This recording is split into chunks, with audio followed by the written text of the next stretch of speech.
Here's an example for a video about non-face YouTube options. Opening shot of a computer screen with a cursor moving around.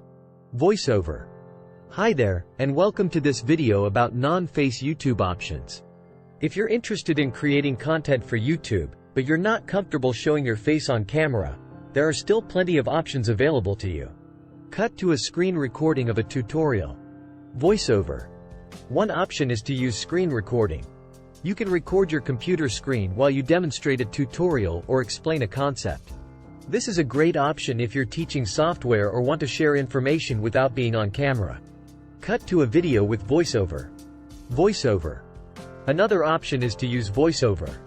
If you want to narrate a video or provide commentary, you can record your voice without showing your face. This is a popular option for many YouTube creators, and it can be especially useful if you're discussing a topic that doesn't require visuals. Cut to an animated video. Voiceover.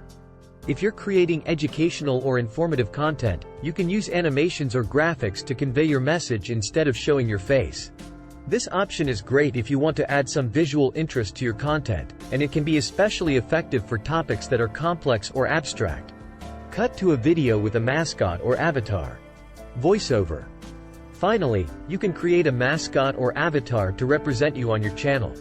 This can be a fun and creative way to engage with your audience, and it can help you build a brand around your content. Closing shot of a computer screen with a cursor moving around. Voiceover. So there you have it, 4 non-face YouTube options to consider. Remember, the most important thing is to create content that you're passionate about and that resonates with your audience. Don't let the fear of showing your face hold you back from sharing your knowledge and expertise with the world. End of video. If you want to watch more informative videos, subscribe to this channel. Thanks for watching.